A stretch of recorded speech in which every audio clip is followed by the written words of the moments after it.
Olá, amigos, boa tarde. Estamos começando um pouquinho atrasado hoje o programa Visão Crítica, mas há tempo de a gente começar a falar sobre assuntos de extrema importância aqui de Pontes Lacerda. Vamos continuar falando sobre a questão da saúde aqui no nosso município. Vamos falar sobre a questão da Santa Casa, do Hospital Vale do Guaporé, a Santa Casa de Pontes Lacerda. E também vamos falar sobre essa questão aí que tomou conta do país inteiro, aquela decisão arbitrária e que depois já foi alterada aí, né, já foi revogada pelo próprio ministro do Tribunal Superior do STF, do Supremo Tribunal Federal, né, sobre a questão de censura aos veículos de comunicação, aí, no caso agora ao Telegram. Para isso nós estamos aqui com o nosso companheiro de bancada, juntamente com o pastor Manuel Lecínio, né, o César Augusto, e o pastor já participou conosco, mas é extremamente importante porque ele, na semana passada, ele colocou aqui uma situação, até uma proposta, e que a gente começou a alinhar isso durante essa semana, a questão de criar um órgão independente, né, organizado pela própria sociedade, aí, uma associação, alguma coisa do gênero, né, em defesa aí aos interesses da Santa Casa. É extremamente válido, a gente vai acabar discutindo esse assunto aqui hoje, né, logo depois de falarmos sobre a questão do Telegram. Eu queria ouvir, né, o pastor primeiro. Boa tarde, pastor. Boa tarde, Vieira. Boa tarde, você que está nos acompanhando mais uma vez, né, no programa Visão. Estamos aí para debater e conversarmos um pouco a respeito desses dois assuntos que o Vieira já colocou aí na pauta aí. Tem uma situação que o senhor vem colocando toda vez que o senhor participa do programa aqui, pastor, que é essa questão da censura, né? Essa questão do direito de opinião que está sendo tolhida, né? Em nome, entre aspas, da democracia. Né? Em nome de uma democracia onde a base é a liberdade de expressão, né? Se usa justamente essa censura, essa proibição de forma unilateral, antidemocrática, né? Por um órgão que deveria justamente estar lá, que é para fazer cumprir a Constituição. E parece a impressão que se tem é que o que eles fazem é rasgar a Constituição. Acho que é mais ou menos isso, né? O Vieira, eu tenho colocado que desde o início da pandemia, paralelamente, muita coisa estranha começou a acontecer no Brasil de uma maneira muito explícita, que é a questão do cerceamento da liberdade. Lá no início da pandemia, eu já achei muito estranho, porque para declarar o Brasil em estado de sítio ou de defesa, é um decreto do presidente da República, constitucionalmente falando, é uma atribuição do presidente da República com anuência, com a aprovação do Congresso Nacional. E aí, de repente, acontece lá no STF. Eu achei muito estranho, porque a gente olhando a própria Constituição, a Constituição diz que quem é o guardião ou faz-se cumprir a Constituição é o STF. E quando a gente percebe que lá, que deveria ser os guardiões da Constituição brasileira, eles quebram princípios constitucionais e depois obriga a população a viver debaixo de decreto de governador e prefeito, sem anuência, sem passar pelo Congresso Nacional. E o que eu acho muito estranho, o silêncio do Senado Federal. Se a gente mudar o presidente não tem tanta autoridade sobre o STF. Se mudar parte de deputados federais, eles não podem fazer muita coisa, mas o Senado é aquele que deve estar vigiando, policiando, acompanhando e até estabelecendo o impedimento de algum ministro quando eles quebram algum princípio constitucionais. E aí nada acontece. Aí a gente vai também, aí a curiosidade da gente vai aumentando.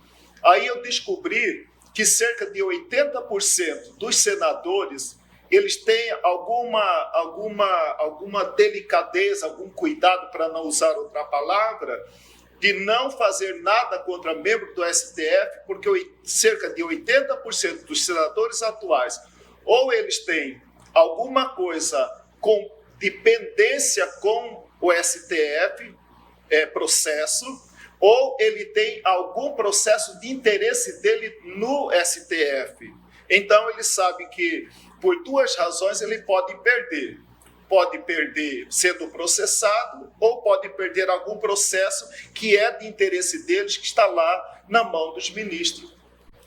Devidamente guardado, né, bem engavetado, né, e aí se usa o tempo, né, sem critério nenhum, aí só para ver, até porque tem milhares de processos pendentes lá no STF para julgamento, né, César? Boa tarde, Aridson, boa tarde, pastor.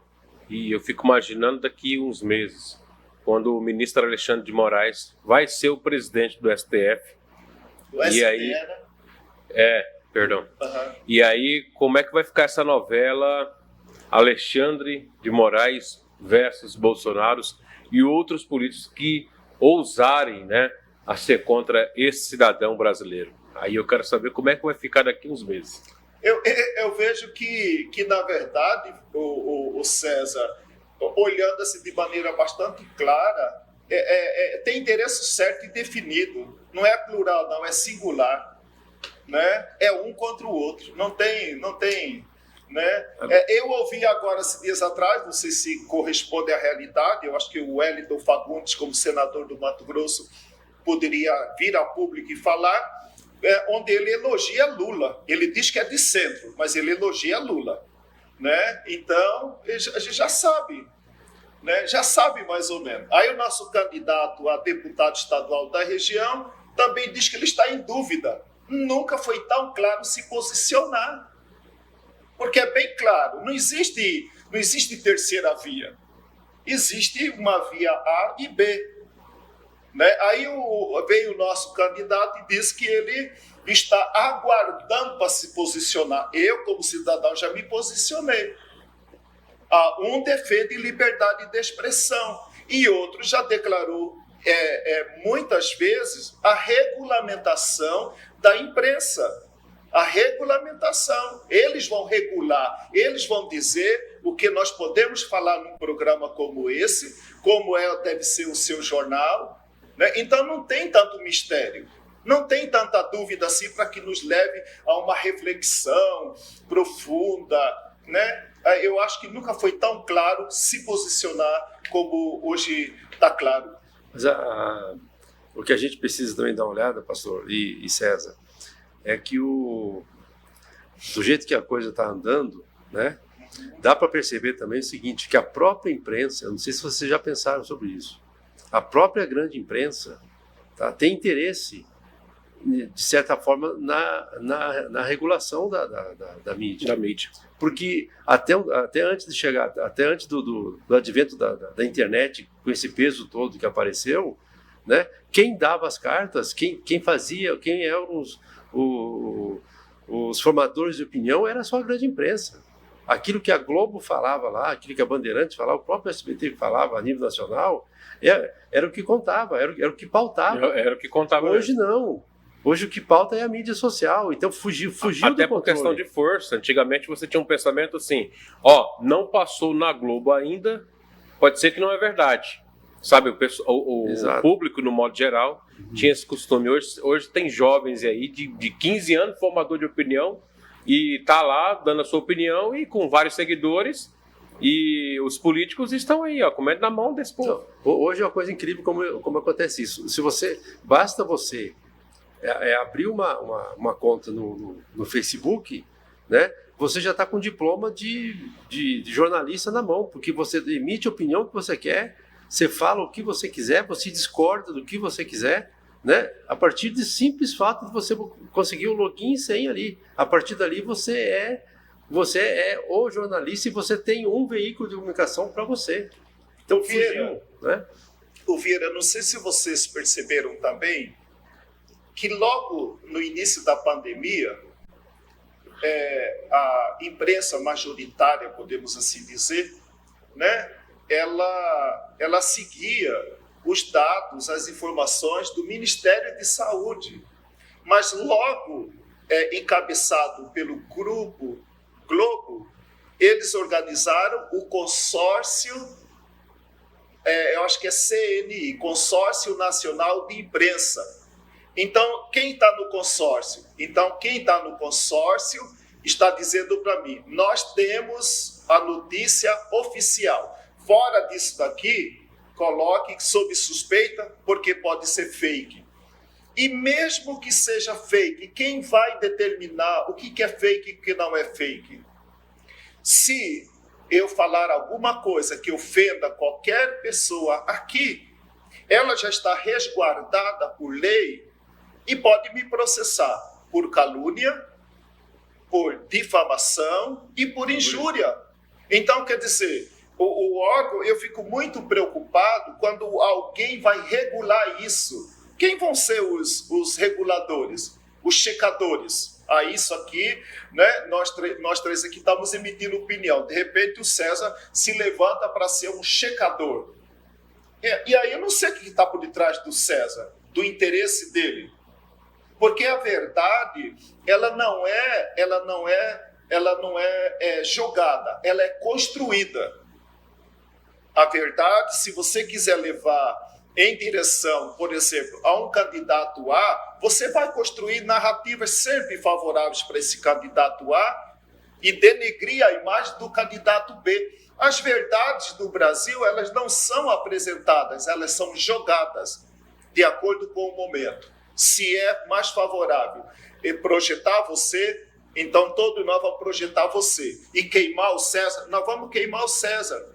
Então, e aí, quem que vai ser o checador? Como que eu vou checar? Agora eu fico olhando assim, Vieira, o que me preocupa muito é que todo juiz, costumeiramente a gente aprendeu que juiz, ele pronuncia nos autos do processo. Ele não pronuncia em rádio, televisão, dando entrevista, fazendo enquete, live, participando de grupos sociais, emitindo opinião.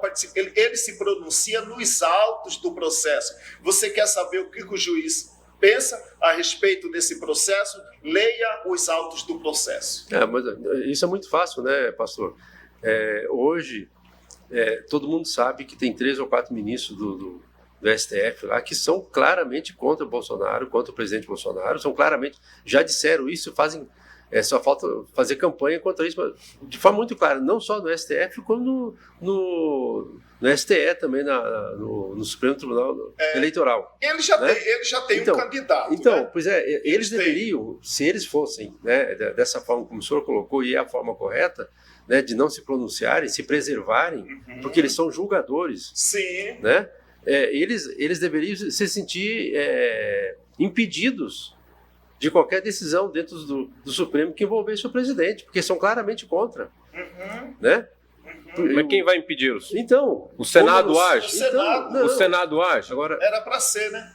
E aí entra aquilo que o senhor falou lá. Eu acho que é interessante frisar aqui. Nós temos senadores, inclusive de Mato Grosso, os senadores de Mato Grosso, não tem nenhum que consiga levantar, que tenha coragem de falar sobre isso. Eles não falam absolutamente nada, não existe o Senado para isso. Né? Por isso que talvez seja o momento, né, de que a população brasileira, né, comece a repensar a forma de votar. Nós já tivemos membro do STF indo na Europa declarando que o regime do Brasil é semipresidencialista. Aí eu não fiquei sabendo de mudança na Constituição. Mas ele já declarou, já teve ministro indo no exterior participando do evento, como derrubar um presidente. Entendeu? Então, nós vemos de maneira muito clara, de uma maneira muito evidente, né, qual é a tendência infelizmente, né? E com o consentimento do Senado Federal. Eu creio que hoje nós temos que nos posicionar, não, talvez a gente fica muito preocupado em eleger o futuro presidente, mas quem faz as leis, ou deveria fazer a lei, é o legislativo. E é incrível, Vieira, eu fico incomodado hoje que é nos 3 níveis o enfraquecimento do legislativo, seja de nível federal, seja de nível estadual, seja, me perdoe, vereadores, seja, não são todos, vamos deixar também bem claro, mas o enfraquecimento do legislativo na Câmara de nível federal, estadual e municipal. Parece que nós não temos mais poder legislativo, temos 2 poderes, ou se resolve com o executivo ou se resolve com o judiciário. E aí os próprios membros do legislativo estão mostrando para a população que eles são irrelevantes. Eles mesmos, os próprios, aqui no caso, passando aqui para vereador, esse ano eu não acredito que tenha algum vereador que tenha feito alguma denúncia no Ministério Público, mas a própria Câmara, ao invés de decidir, porque ela que tem o poder de fiscalizar, inclusive de punir, é ela que tem o poder de tirar o prefeito, inclusive. Né? O prefeito é colocado pelo povo, pelo voto, mas quem tem condições de tirar o prefeito do mandato é a Câmara Municipal. Né? E eles não fazem isso. Porque qualquer situação de dificuldade na Câmara que surge, qualquer incompatibilidade com o Executivo, a primeira coisa que o vereador fala é mandar para o Ministério Público. Quando eles têm os poderes, tem comissão, ele tem votação, tem criação de CPI, criação de comissão, tem tudo lá. Tem todos os poderes para decidir. É um poder. É um poder, né? É um poder legislativo. Mas eles mesmos se omitem e se vendem. Ou moralmente, financeiramente eu não posso dizer nada, que a gente não tem informação, mas moralmente eles se vendem. Tá? Porque quando você baixa a cabeça para o presidente de um executivo, né, você está se vendendo moralmente. Você está se vendendo moralmente. E ali realmente é assim. Hoje, a Câmara aqui, a gente não ouve notícia nenhuma de vereador. Nada, absolutamente nada. Né? Até na eleição passada, até o mandato passado, a gente sabia até o nome dos 11 vereadores. Hoje, se perguntar rapidinho, você não sabe quem são. Né? De tão omissos que são ali. O Vieira, não sei se você percebeu também que, algum tempo atrás, o Rodrigo Pacheco acenava como candidato a presidente. De repente, ele recua. Porque ele percebeu que agora também, como os partidos que não conseguem debater lá no Congresso, na Câmara Federal, no Senado Federal, e eles sabem que vão perder, já recorrem direto ao STF. E agora o Rodrigo Pacheco, que é presidente do Senado, faz a mesma coisa. Ele não tem força moral, parece que a sensação que a gente tem é que ele não tem força moral, força política para comandar o Senado Federal. Então ele meio que parece que abandona o Senado Federal e agora ele se relaciona diretamente com o STF. Leva para o membro do STF julgar, coisa que era competência dele levar ao plenário do Senado e que infelizmente você colocou. Wellington Fagundes, Fávaro, Jaime Campos, a gente não vê nenhum posicionamento.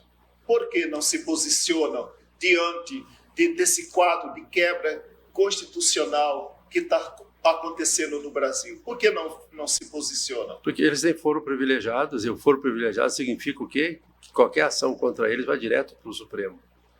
Né? E lá no Supremo, né? Você já viu, né? Vai direto para o Supremo. Né? O presidente do Senado, na verdade, ou ele é omisso a muita situação aí, né, da turma do contra, ou simplesmente ele não tem outra palavra, é essa mesmo, o rabo preso também. E aí fica ali, ó, com o rabinho presinho, pronto, e não se mexe, fica igual um cachorrinho, sabe? Quando quer comer. Essa omissão, César e pastor, se trouxer para o nosso quintal aqui, né, aqui para dentro de Pontes Lacerda, né, a gente se vê muito claro, inclusive, dos assuntos polêmicos que surgem aqui. Né? Um deles é o que a gente vai citar daqui um pouco, sobre a questão da saúde, né? Quando a gente tá sabendo de falhas gritantes aí na questão da saúde, da própria da Secretaria de Saúde, né? E os vereadores, a gente não ouve fazer absolutamente nada.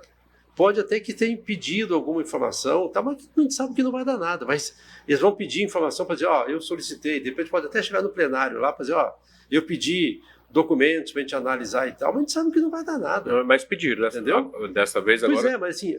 desse caso específico, você quer apostar quanto? Como não vai dar nada, simplesmente parou ali. Eles pegam os documentos, dão uma olhadinha e tal, e guardam em gaveta e acabou o problema. Tem casos seríssimos na Secretaria de Saúde, né, e que inclusive é problema sério gerado dentro do hospital, que é a falha da Secretaria de Saúde, a gente sabe disso. Né? Nós falamos aqui semana passada sobre aquele caso do bebê lá, né, que ficou das 16 horas, né, do dia até 1h da manhã para ser levado para fora. Por quê? Por falha de equipamento, por falta de reposição de equipamento, falta de equipamento reserva. Né? E imagina assim, eu tenho comigo, eu não posso afirmar porque eu não estava lá, mas eu tenho comigo, tá, pelas evidências, os indícios que tocam lá, que essa criança saiu dali já morta, só foi fazer uma média, só foi para tirar assim, né? Imagina, ficar 4 horas da tarde, a criança lá, mal, entubada, né? Tendo que ser removida, 1h da manhã que foi conseguir sair, né? Imagina se ela não saísse. Mas, ficou ali aguardando para sair e não saiu. Se saísse, ela foi regulada 4 horas da tarde, né? Me parece que foi 4 horas da tarde. 3h30. Então, 3h30. Se ela saísse 4 horas daqui, 6 horas, 6h15, ela estava em Cáceres, no hospital regional. Mas aí, como ia para Cuiabá, né, dava uns 9, 10 horas da noite. Tá, mas era 1h da manhã, ela estava aqui ainda. Né? Mas mesmo assim, realmente é um caso gravíssimo. César, mas mesmo assim, César, veja bem, essa criança ela foi regulada para ser atendida em Cuiabá. Eu tenho certeza, se de repente ela corresse risco de morte, chegando em Cáceres não teria como, não atender essa criança, né? Porque depois a saúde de Cáceres podia ser responsabilizada. Se o motorista, as pessoas estão acompanhando, vê que o paciente, ele pode parar ali em Ponte Espiridão e pedir um socorro, né? Numa emergência, com toda deficiência, mas aí ele pode pedir socorro até Cáceres e ninguém pode omitir socorro, sob pena de responder juridicamente pela morte de alguém. Então eu vejo o César, por mais que talvez a gente tente entender, mas talvez, César, por essa falta de posicionamento oficial, por exemplo, já deveria ter uma nota pública da saúde a respeito dessa criança. Tem da Santa Casa, mas não tem da Secretaria de Saúde. Teve uma nota pública? E não vão fazer. Então, enquanto não tiver uma nota pública, a população vai estar perguntando o que aconteceu, o que não aconteceu. Enquanto não se explica, então esse silêncio deixa um vácuo, e o vácuo deixa lugar para especulação, que procede ou não. Então, eu coloquei esse assunto justamente para voltar, para entrar no contexto, né, da falta de iniciativa do Poder Legislativo em cima disso. Porque o Poder Legislativo é o poder fiscalizador, constitucionalmente é o poder fiscalizador. Não é nem o Ministério Público, é o Poder Legislativo. Eu não acredito, sinceramente, não é possível que os vereadores, vendo a situação que se encontra a Secretaria de Saúde de Pontes Lacerda, eles vão, né, deixar passar em branco, de qualquer jeito, essa situação onde uma criança de 6 meses morreu, né, ainda com suspeita de estupro. Existe uma situação que nós temos informações concretas, e só para o pessoal, estou vendo que tem novos telespectadores acompanhando, entender. Muito boa tarde para você da internet, boa tarde para você de casa e você também da nossa Rádio Centro-Oeste 87.7. Em 2015, o ex-prefeito Donizete comprou a primeira UTI móvel do município de Pontes Lacerda. Ela já vem com esse respirador que serve tanto para RN quanto para qualquer um outro cidadão, né? Serve para recém-nascidos ou para qualquer um outro cidadão. Esses novos equipamentos que tem nessas UTIs móveis aí, nessas novas, ele é só para a partir de 6 quilos, né? Agora, o posicionamento da Secretaria de Saúde seria muito importante para a população, para a Câmara Municipal, né? E talvez até para o próprio prefeito, que talvez ele não está sabendo que quando se compra uma ambulância, uma UTI móvel, precisa comprar equipamentos que servem tanto para o recém-nascido, né, quanto para um senhor de 99 anos, por exemplo. Ah, mas quase não acontece, foi um caso raro. Pois é, esse caso raro, infelizmente, a criança morreu. Né? Infelizmente, a criança morreu. Tem lá equipamentos adequados, porém não adequados para uma criança de recém-nascida. E a criança com 6 meses. Só que os equipamentos lá só servem para criança a partir de 6 quilos. Né? Então aí houve uma questão que precisa ser apurado pela Câmara Municipal de Pontes de Lacerda, precisa ser apurada pela população de Pontes de Lacerda. Nós, enquanto imprensa, vamos estar em cima até o fim. Isso eu garanto. Nós vamos estar em cima até o fim para saber quem errou. Por que não tem esse equipamento sobrando? Por que não tem? Sabe? Eu falei na semana passada e volto a dizer. Um bom motorista, ao sair de casa para pegar a estrada, ele não sai sem olhar os pneus. Por exemplo, a senhora de casa tem um marido que é motorista. A senhora já viu se ele, quando é de manhã, ele só liga o caminhão e sai? Ele vai olhar, ele vai checar o caminhão, ele vai ver como é que está a situação do estepe, e daí ele vai. É assim? Então, lá na Secretaria de Saúde, Vieira e Pastor, tem que também funcionar de forma documental a questão do checklist. Tem que funcionar. Então, assim, como é que um motorista passa para o outro e daí uma UTI móvel tem um problema e um não passa para o outro? Será que isso também tem que ser averiguado? Não é só a questão do equipamento. Tem que ser averiguado também essa questão dessa comunicação interna na Secretaria de Saúde, porque a cada 6 meses precisa fazer toda uma manutenção. Beleza, talvez tenha até documento que comprove isso daí. Mas tem documento diário que comprove o checklist? Ó, passei, eu sou o motorista aqui, passei para o fulano, não sei se é o motorista responsável ou se é a empresa que tem parceria com o município, eu não sei. Eu só sei que tem que ver essa questão aí, se está funcionando a questão do checklist, tem que ver a questão se os profissionais que foram lá no dia do atendimento tinham competência para regular o aparelho, tem que verificar. E os vereadores, nós vamos estar em cima. Né? Eu faz muito tempo que eu não vou na Câmara e hoje eu vou fazer questão para ver o que vão falar. Vou fazer questão de ir lá na Câmara justamente para acompanhar de perto essa questão. Então tem que acompanhar também essa outra questão aí, tá? Equipamento, mão de obra ali na hora, né? E ver aí, porque nós estamos aí com 5º ano da gestão do prefeito Alcino, né? Secretaria de Saúde, roda tudo ok, legal. Mas nessa questão aí, na minha opinião, eu já tenho a minha opinião formada, mas eu preciso ter certeza do que eu estou falando e no próximo Visão, quando eu tiver toda essa certeza, né? Porque tem telespectador que nos ligam, que fazem denúncia, né? As nossas fontes nos passam, fazem denúncia, e são pessoas que não têm ligação nenhuma com política. São seres humanos, são pessoas que trabalham, né? Que vão para o seu trabalho ali, e eles são seres humanos, não são do lado de prefeito ou de vereador, de ninguém. Eles só identificam o erro e nos passaram estas provas do que realmente aconteceu, e nós vamos esperar. Porque teve um cidadão que falou assim, olha, vou acionar o Ministério Público. Eu falei, não, calma, vamos, não faz assim não, vamos verificar certinho aqui, porque tem que investigar quem errou. Por que não tem esse equipamento? Bom, a olho nu eu já sei que não tem equipamento, é porque o prefeito não quis ou nunca se atentou, o que falta, né? Ou foi o secretário ou a secretária independente, ou foi o coordenador, porque não é só o prefeito, tem uma escada ali, né? Tem a pirâmide. Então vamos até o final, do começo ao fim, ou do fim para o começo, para ver quem errou nessa situação, que é uma situação gravíssima.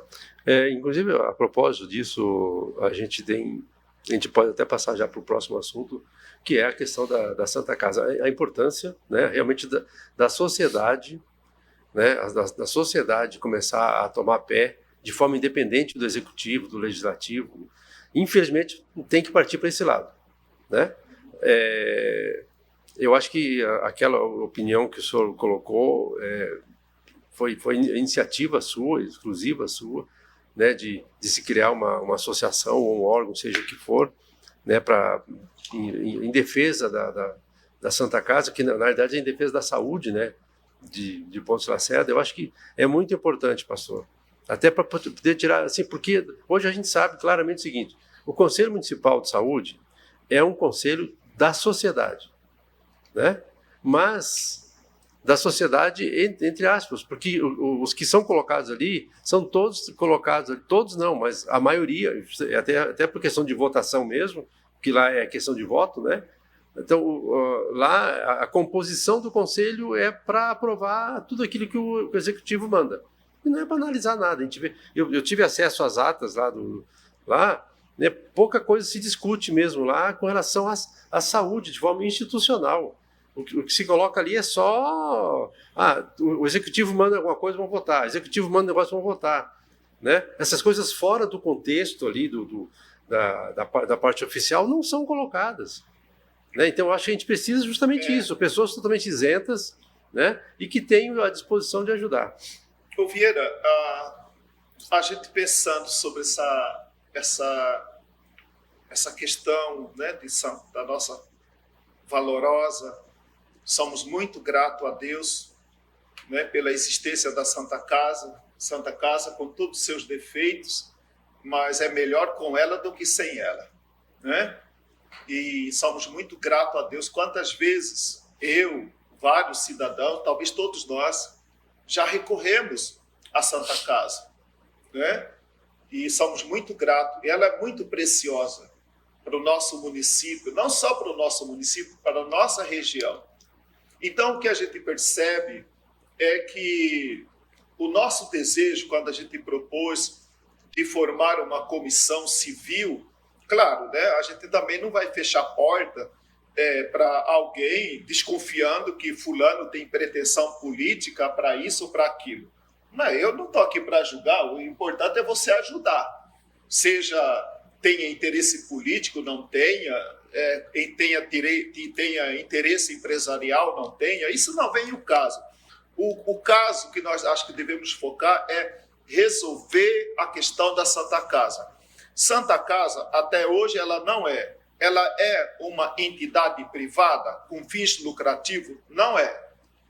Ela não foi, nunca foi. Ela é uma entidade pública? Não é também. Ela é uma entidade filantrópica. Tá, a partir do momento que eu tenho uma entidade filantrópica, qual é a entidade que é aquela que dá suporte, né, administrativo, financeiro, por detrás dessa entidade filantrópica? Então, sempre tem que ter alguém, uma entidade, seja a maçonaria, Lions, Rotary, conselho, associação de bairro, associação, não sei, tem alguém. Santa Casa não tem, nunca teve. Então, a Santa Casa, ela é uma entidade filantrópica que vende serviço para a prefeitura, que vende serviço para o Estado, e eu digo, aí que alguém querer discordar de mim, aí a gente tem que ver o assunto do olhar técnico. Mas, para mim, Vieira, o que deu uma aliviada ultimamente na Santa Casa foi a presença das UTI da Covid, que com isso deu um reforço financeiro. Mas, novamente, é uma coisa temporária. Eu não sei se daqui para final do ano o governo vem aqui e retira, porque ela é específica para a Covid. Então, enquanto tiver essas UTI de Covid na Santa Casa, a Santa Casa está recebendo um reforço financeiro. Agora, e se tira a UTI? Vai tirar a receita destinada às UTI de Covid. Alguém propõe, vamos fazer leilão, bingo, rifa, quermesse, leilão, não sei o quê, para ajudar a Santa Casa. Santa Casa tem gastos, tem despesa mensal. Como é que você gerencia uma empresa contando com leilão, bingo, que é uma vez a cada 3 meses, 2, 3 vezes ao ano? Como é que fica? Como é que fica as contas da Santa Casa? Como que fechou 2021? entre receita e despesa. Como é que fechou Santa Casa janeiro e fevereiro? Eu tenho o pressentimento, com base naquilo que a gente tem ouvido, porque não temos ainda um documento oficial aprovado, né, dizendo esse foi o relatório aprovado aqui, referente ao movimento 2021. Não temos, portanto, também janeiro e nem fevereiro. Mas eu presumo que todo esse período ela está novamente trabalhando no vermelho. Agora, por quê? Não sei. Mas o que eu vejo? Santa Casa é um filho sem pai. Não tem pai nem mãe, né? Tem um grupo que se esforça para dar uma sobrevida à Santa Casa. E devemos agradecer muito a Deus por esse grupo que até agora tem servido como esse conselho curador, né? Que a Liga, mal ou bem, segurou a peteca, não deixou a peteca cair, porque se dependesse do município, o município não responsabiliza pela Santa Casa. Estado não responsabiliza pela Santa Casa. O consórcio de saúde do Guaporé não responsabiliza pela Santa Casa. Ninguém responsabiliza pela Santa Casa, a não ser o Conselho Curador, com muita limitação, porque Conselho Curador ele tem uma série de limitações legais que ele não pode atuar, que ele não pode fazer. Né? Então, nós precisamos, e esse foi a inquietação, eu já quero aqui agradecer a Deus, eu não sei, a dona Zilma, aquela... Da Serrana, da Pedreira Serrana. Ela já se manifestou, inclusive a Bianca, diretora da Santa Casa, já se manifestou, o Santiago da UNAC já se manifestou, e outras pessoas já sinalizaram, falando da importância de criar essa comissão, esse grupo, o nome a gente vê depois, para lutar pela regionalização da Santa Casa. Tá certo. Pastor, deixa eu só pontuar para o senhor comentou aqui que a situação da Santa Casa está no vermelho, né? Não está mais no vermelho, né? Ela está no roxo.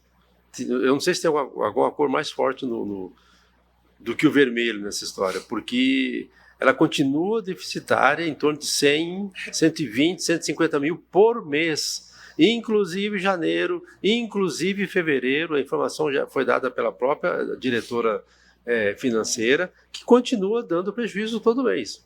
Como ninguém banca... Assim... Vieira, um pouco de descontração, você colocou roxo, né? Roxo já morreu, né? Já está no lilás lá, já morreu, né? Então, tá nos últimos, né? Tá nos últimos suspiros ali. Agora, imagina daqui a um ano, 150 por mês. Alguém... Se não ter uma maneira... calote, isso se chama calote mensal. Calote. Estão dando, o hospital dá calote todo mês de 100 mil, 150 mil. Alguém está perdendo ali. Alguém está perdendo. E o pessoal não está se antenando para isso. Os funcionários não estão se antenando porque alguma coisa errada está acontecendo com os recursos dos funcionários. Tá? Fornecedores. Tá? E o negócio mais sério ainda, quando a gente não tem dinheiro, né? Quando você vai comprar e precisa pedir fiado, e o fiado, o pessoal sabe que você vai ter dificuldade de pagar, ele põe o preço aonde? Lá embaixo ou lá em cima? Então, você compra mal, paga mais caro. Quando alguém sabe que sua empresa está beirando falência, por segurança, ele vai colocar o preço lá em cima. Entendeu? O risco vai ser isso. Por isso que o prefeito... de risco. Por isso que o prefeito teve lá, o prefeito ficou um tempão lá, dando expediente e negociando com funcionário, com fornecedor, tudo, e com os médicos. Eles chegaram assim, tá devendo 100, vou te pagar 50, vou te pagar 30. O pessoal saiu de lá, teve gente que saiu de lá chorando, teve médico que saiu de lá e falou, o dinheiro que eu vou receber da Santa Casa não paga as despesas e nem o dinheiro que eu pedi adiantado, emprestado para poder sobreviver. Então, está dando calote, sabe? O pessoal está dando calote, então precisa realmente ter. Eu acho que agora, eu não sei se as coisas podem melhorar, até porque a nova diretoria executiva, né, foi eleita agora dia 14. Né, ela continuou sendo, eu não sei se só tem um cargo ali administrativo que tem uma pessoa nova lá que eu não conheço, não sei quem que é. Mas no dia 14 de março, até para informação para a sociedade, né, a presidente Bianca Amaral, né, ela foi reconduzida lá porque ela já estava na parte administrativa. A financeira continuou com a Shirley de Jesus, e a financeira Shirley de Jesus e a administrativa com a dona Priscila Guimarães. Né, são essas 3 senhoras aqui que estão administrando a Santa Casa. Tá? Como eu falei, a informação é essa, de que continua gerando prejuízo todo mês. Só que é uma situação que eu não consigo entender, que ninguém paga por esse prejuízo. Ninguém paga. Essas meninas que estão lá, essas senhoras, essas 3, né, diretoras aqui, vão entregar o mandato lá, se for com 1 milhão, com 2 milhões, com 5 milhões de prejuízo, elas vão para casa tranquila. Não afeta a CPF, não afeta nada. Deu prejuízo ou deu lucro, elas vão sair como os outros diretores todos saíram antes.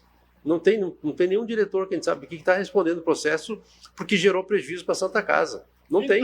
Então, Vieira, eu sinceramente olhando assim, eu falo sempre assim, para qualquer caso alguém precise de um esclarecimento, né? Não é uma comissão com finalidade política, não é uma comissão ou grupo. O que nós sentimos, e eu já agradeço a Deus, das pessoas já estão entendendo que é um grupo de cidadãos da sociedade civil que se preocupa com a Santa Casa. Por exemplo, essa mudança aí, né, do conselho, da nomenclatura aí do conselho administrativo lá da Santa Casa, os membros do antigo conselho curador.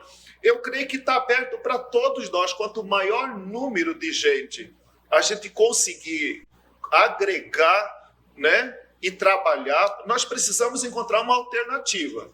E o que nós sabemos esse ano é o ano da eleição.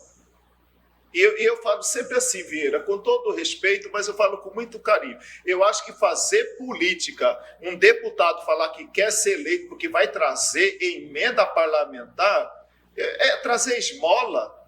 O problema é estrutural. Então, eu falo assim, vamos criar a comissão e chegar. Vieira, você é candidato a deputado estadual? Então, senhor Vieira, abraça essa causa antes da eleição. Não é porque eles sempre conjugam normalmente o verbo no futuro, né? No futuro, né? E aí ele sabe que se não está fazendo nada agora, não sei se vai fazer depois. Mas se ele assumir o compromisso, um candidato a deputado federal vir aqui em Lacerda, esse grupo vai reunir com ele e dizer: olha, seu João, você é candidato a deputado federal? Ajuda a gente a resolver isso aqui antes das eleições. Pelo menos nos assegure, de alguma forma, pode contar conosco que nós vamos abraçar a sua candidatura. Lembrando também que eu não abro mão sobre se o candidato defende liberdade de expressão ou não, ou se ele está até agora em cima do muro. Quando o cidadão, até a lavadora de roupa, já se posiciona, sabendo claramente que existem 2 alternativas, mas temos os bagres ensaboados que fala que está analisando. Quando fala que está analisando, já sei qual é o lado dele. Tá certo. César, eu acho até publicamente interessante colocar isso, né? Eu acho que realmente precisam mais entidades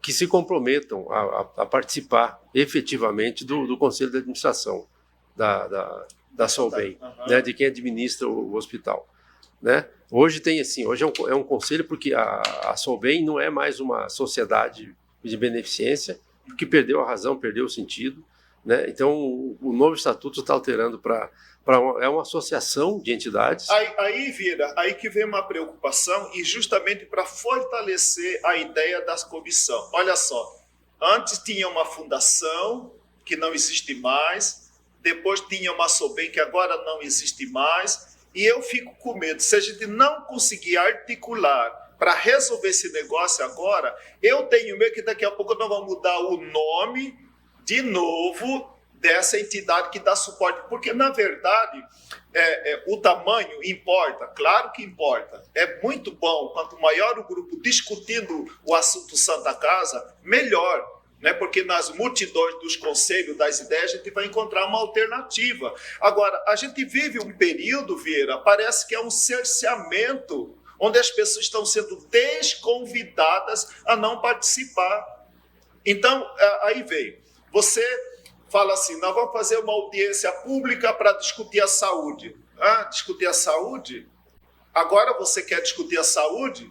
Mas todo esse tempo que eu quis discutir saúde, você não quis me ouvir? Por que você quer me ouvir agora? Na verdade, não quer ouvir. Ele cumpre um protocolo, precisa passar por aquele processo. Então, o que nós asseguramos é uma comissão, é um grupo civil, sem cor partidária. Porque Santa Casa é para quem é da esquerda, para quem é da direita, para quem é do centro, é para todo mundo, é para a sociedade. Não estamos aqui defendendo A ou B, né? Se o prefeito, se o executivo municipal falar, estamos juntos, queremos fazer parte dessa comissão, vereador querer fazer parte dessa comissão, o judiciário querer... Melhor ainda, porque é na soma dos esforços que nós vamos, né, ter uma pressão maior para quando esse candidato a Senado vier aqui em Lacerda, falar, senador, abraça esse negócio aqui que nós estamos juntos.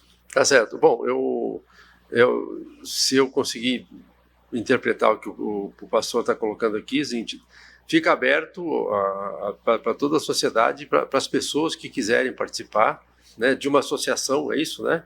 De uma associação em prol a Santa Casa, em favor da Santa Casa. Depois se discute depois se discute nomes, né? Mas o importante é ter o grupo, esse grupo, né? E aí há um compromisso, né, César? O César é membro do Conselho de Administração, eu também sou.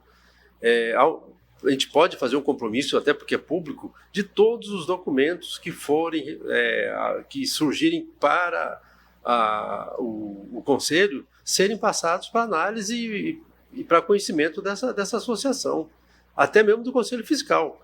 Tem documento do Conselho Fiscal, está lá, o balancete está dando todo mês, está dando déficit, está aqui, está dando déficit aqui, né? E a sociedade querer saber e ter o direito de saber por que está dando prejuízo. Então, mas é essa pergunta que eu faço aqui, Eritson, justamente nessa questão aí. Nós estamos vendo um hospital que já não é mais nem roxo, né? Não tem cor que defina a situação que está o hospital, que vermelho a gente sabe que não está há muito tempo. Como é que nós paramos para resolver esse problema, além dessa associação, além da renovação do Conselho Curador, com mais entidades, com mais pessoas, agregando também, somando forças? Eu acho que a união faz a força, né? Quanto mais, melhor. Quanto mais formadores de opinião, quanto mais pessoas de bem participando do futuro do Hospital Vale do Guaporé, isso é de suma importância para o nosso próprio futuro em relação à saúde. O Hospital Vale do Guaporé, na minha humilde opinião, desde sempre deveria ter uma organização ali, através de um site, por exemplo, com tudo, um site moderno, tipo o site da prefeitura. Você quer saber uma coisa? Acho que todos que ajudam, a sociedade de um modo geral, né? O próprio prefeito, quando estava na reunião com a promotora, ele falou, mas onde que tiver R$1 do município, eu vou querer estar em cima, sabe? Então, assim, mas eu acho que alguma comissão, comitê de crise, alguma coisa precisa ser montado antes de tudo. Igual as meninas, as senhoras, né, com todo respeito, as minhas amigas, começaram agora a administrar, né? Umas já estavam, a Priscila está chegando da parte administrativa. Eu acho que era o momento de se fazer uma auditoria ali, começar do zero, limpar. Onde está o erro? O erro está no PA, está no contrato com o município. Vamos tentar solucionar isso aqui. O erro está com um contrato com o Estado. Vamos tentar solucionar isso aqui.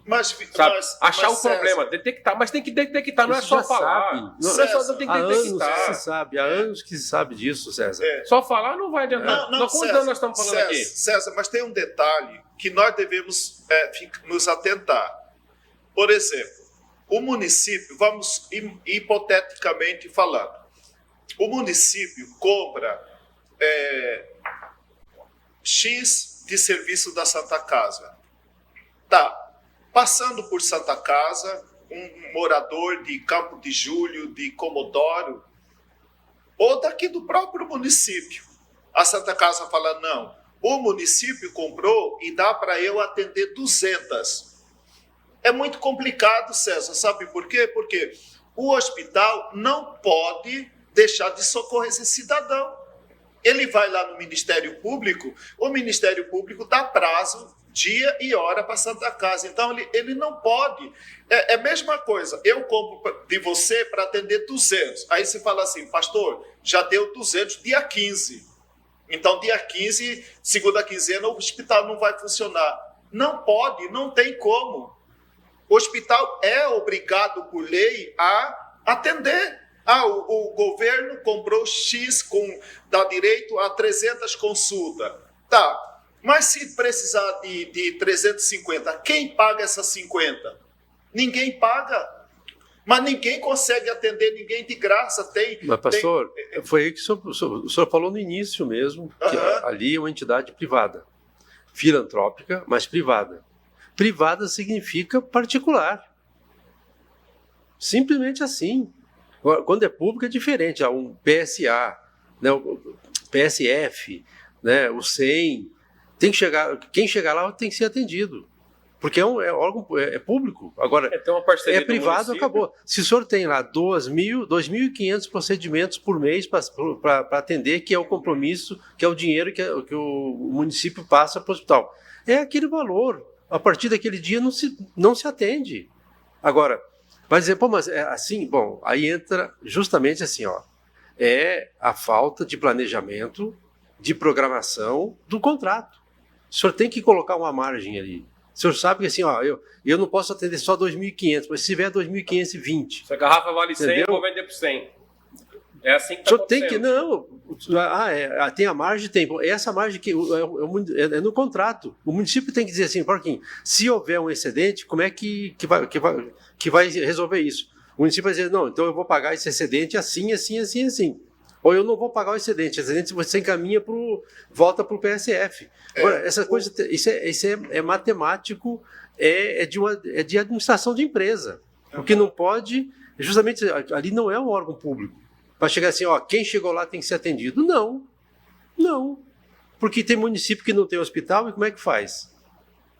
Vai botar na ambulância e vai mandar para Cáceres, porque Cáceres é realmente o lugar onde vai todo mundo para lá. Entendeu? Então, agora, essa filantropia com o dinheiro dos outros é falha da administração do hospital, da diretoria do hospital, tá? Do conselho diretor, de todos que passaram ali, sem exceção. Todos que fizeram isso, que passaram que passaram do valor que o município mandou, que o Estado mandou, e fizeram filantropia com o dinheiro dos outros, deu calote, alguém pagou. O fornecedor teve que pagar isso aí. Né? O INSS do servidor que era para ser pago não foi pago. O fundo de garantia do servidor que era para ser recolhido não foi recolhido. É calote. Vieira, não, eu entendo, Vieira, e eu louvo a Deus porque essa iniciativa já sinaliza para uma solução de um problema, de uma situação. Temporariamente, eu acho que funciona, mas como é que fica a população que precisa de pronto atendimento, entendeu? Como é que fica a população carente de pronto atendimento? Essa é a minha preocupação. E por isso, César, eu vejo que, para mim, não tem outra alternativa de lutar pela regionalização da Santa Casa. Que aí, qualquer coisa, a gente sabe que tem um Estado que está custeando, está ali financiando a saúde. Se atendeu 300, 400, mas está o Estado por trás. Agora, veja bem, Vieira, esse é um outro questionamento que, lamentavelmente, quando eu estava no Conselho de Saúde, a gente fazia esse questionamento. Houve um momento, não sei como que está hoje em Ponte Lacerda, mas é bom a gente estar levantando esses questionamentos para a gente fazer e verificar na fonte. Veja bem a situação. Eu fazia parte, nós trabalhávamos em 3 comissões no Conselho. Eu fazia parte da comissão de atenção básica. Eu era o coordenador, presidente, não se me lembra bem o nome lá, mas eu era o coordenador. Dentro daquela nossa função, nós descobrimos uma certa vez, Vieira, que o pico de atendimento da Santa Casa não era depois das 5 e nem antes das 7. O pico de atendimento da Santa Casa estava ocorrendo entre 9 e 4 horas da tarde. Aí a gente fazia questionamento. Espera aí, Porque está acontecendo o pico de atendimento da Santa Casa, não deveria ser em pleno horário de funcionamento dos PSF. Aí a gente levanta, mas os PSF está dando, porque na verdade Santa Casa, antes de ir para a Santa Casa, o cidadão tem que passar primeiro pelo PSF. Se no PSF não tem médico, ele vai para a Santa Casa. Tá certo. Mas eu acho que é justamente isso, o horário está um pouco estendido, mas é justamente isso. Eu acho que era o grande momento de parar para ver se dá para solucionar. Não solucionar, que não vai solucionar nunca. Eu acredito que não. Eu não tenho esperança para isso. Inclusive, tem minhas dúvidas na questão da regionalização também, tá? Mas nos outros programas a gente comenta sobre isso. Mas eu estou falando que parece tão fácil nós pararmos, igual o senhor está querendo montar esse grupo de pessoas formadoras de opinião que quer ajudar, que quer colaborar, que quer pôr a mão na massa, assim também como o Conselho Curador vai passar por uma reformulação, onde vai se trazer mais entidades, não é isso? Então, assim, mais entidades, mais pessoas para ajudar. Era o grande momento, conforme foi falado aqui, da administração da Bianca e da Shirley e da Priscila, fazer um projeto, né?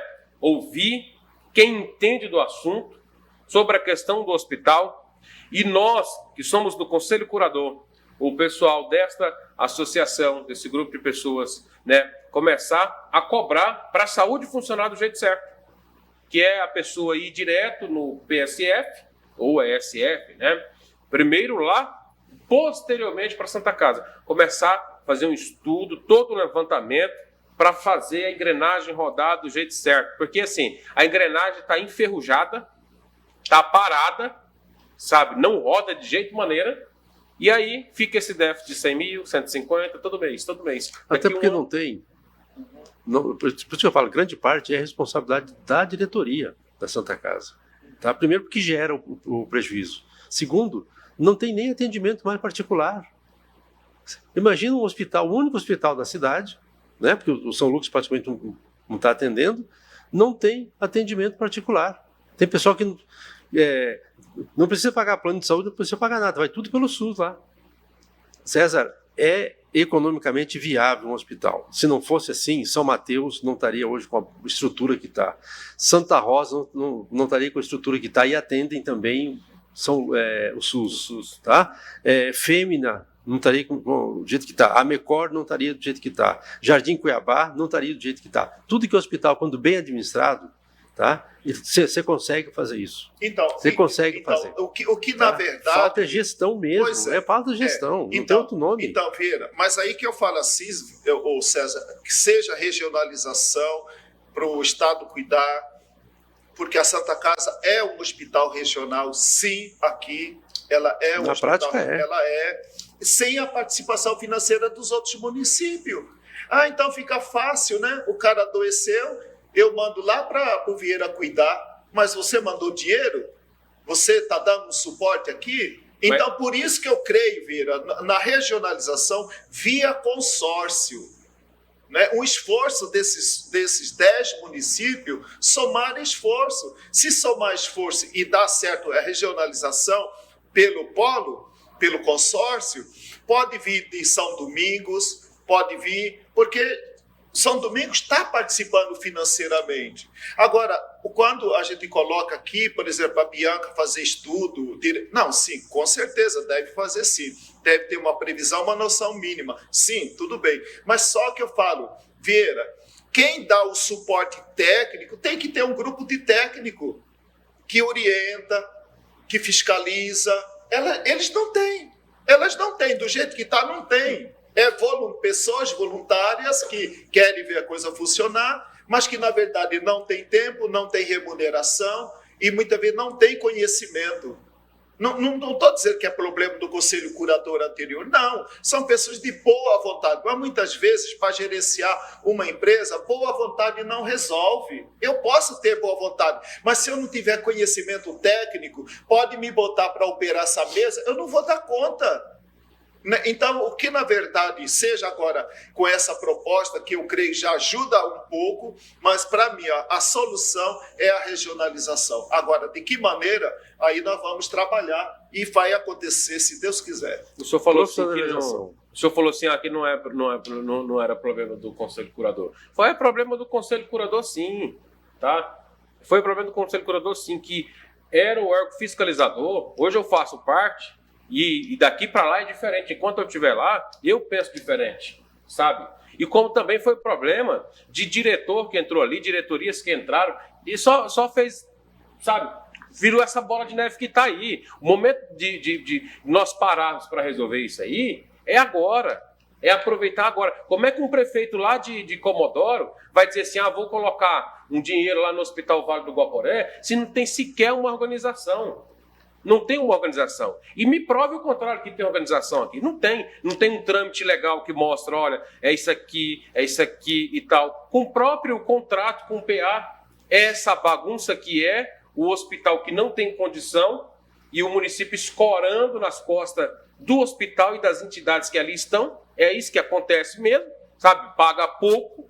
E também, a hora de nós pararmos, peraí, vamos cobrar. É trazer pessoas de bem, igual o senhor está querendo fazer aí, montando, e nós, do Conselho Curador, trazer outras entidades, todo mundo sentar, reunir, dizer assim, vamos dar a nossa última cartada aqui. É regionalizar? Tá, mas vamos organizar. Vamos organizar papel, papelada, deixar tudo pronto, redondo, identificar onde está o problema e colocar essa engrenagem para rodar. Porque se ninguém parar, nós vamos ficar mais 2 anos aqui discutindo isso, mais 10, mais 20, e nenhum cidadão, ninguém para nada. Eu agradeço e parabenizo o senhor pela iniciativa de se preocupar com o hospital e trazer essas pessoas como a dona Zilma, que eu digo que dona Zilma é uma pessoa de pulso firme, sabe? Ela é uma pessoa de pulso firme, é uma pessoa que gosta de ver a engrenagem rodar. Então, assim, essas pessoas vindo a somar, isso é bom. Mas só, pastor, nós ficarmos aqui, tem que fazer assim, e ninguém agir, eu não concordo. Tem que agir. O Conselho Curador tem que agir, sabe? Essa entidade tem que vir, tem que agir. O município tem que agir. Secretaria de Saúde tem que agir. Câmara Municipal tem que agir. Os prefeitos da região têm que agir. Mas aí o hospital precisa estar redondinho. Para estar redondinho o hospital, precisa identificar esse problema. Aonde está o problema? Quem paga? É o município que está devendo, que não está certo o contrato com o PA? Então vamos cobrar do município. Aí junta o Conselho Curador, junta vereador, junta todo mundo, identifica o problema, mostra ali. É o contrato do Estado, aí nós acionamos deputado estadual, acionamos governador e fala, agora pronto, vamos fazer rodar. Agora você vai ficar só nesse blá blá blá e não vai resolver não. Nós precisamos encerrar. É só para a minha palavra final.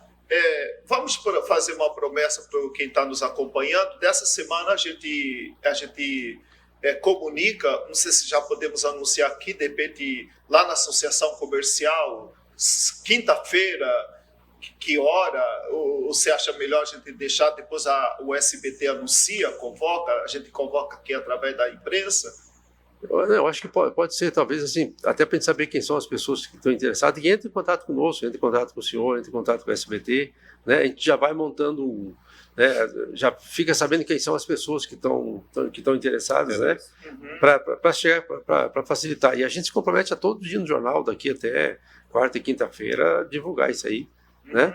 Tá? Então, quem tem interesse de participar dessa associação em defesa da Santa Casa, né, da saúde aqui de Ponte Lacerda, né, pode entrar em contato conosco, né, pelo WhatsApp nosso 9261-6200 ou no telefone fixo 3266-2859, que é o WhatsApp também.